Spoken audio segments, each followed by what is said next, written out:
প্রত্যেকের অবদানকে স্বীকার করি, স্বীকৃতি দিতে চাই।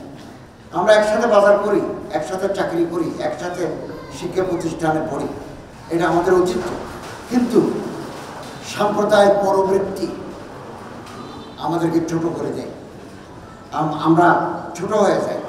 মানুষকে ভালোবাসা, পরম সহিষ্ণুতা, এগুলো মহৎ গুণ। এই গুণগুলো আমাদের আয়ত্ত করতে হবে।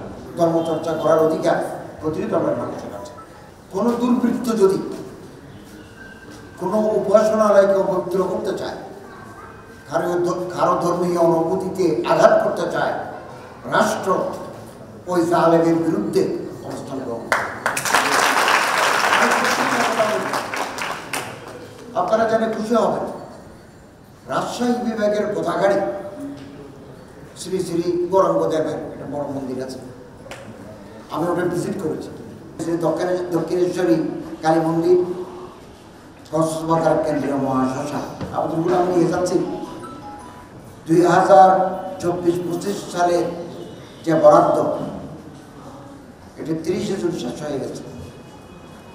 1 জুলাই থেকে নতুন বছর, আর্থিক বছর।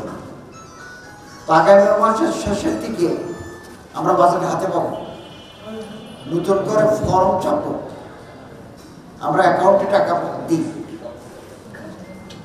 হাতে হাতে নয়, অ্যাকাউন্টের মাধ্যমে যাবে।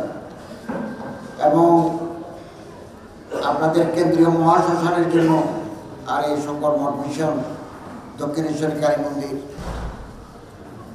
এগুলো আমরা ভিজিট করবো। আমাদের লোক আছে, আমরা ভিজিট করব। তো তাদের রিপোর্টের ভিত্তিতে একটা ফর্ম আছে, এই ফর্ম দেব এবং যতটুকু সম্ভব আমার মন্ত্রণালয় থেকে, কল্যাণ ট্রাস্ট থেকে আপনাদেরকে অনুদান দেব।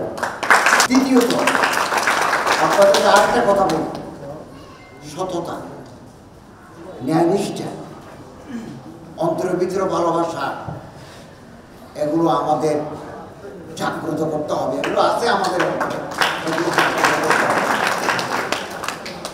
হতে পারে নানা ধর্মের মানুষ এদেশে আছে, এটা বৈচিত্র্য। এখানে হিন্দু আছে, মুসলমান আছে, বৌদ্ধ আছে, খ্রিস্টান আছে, নৃতাত্ত্বিক গোষ্ঠী আছে, নানা বর্ণের, নানা ধর্মের, নানা ঐতিহ্যের লোক আছে। সবাই আমরা দেশের নাগরিক।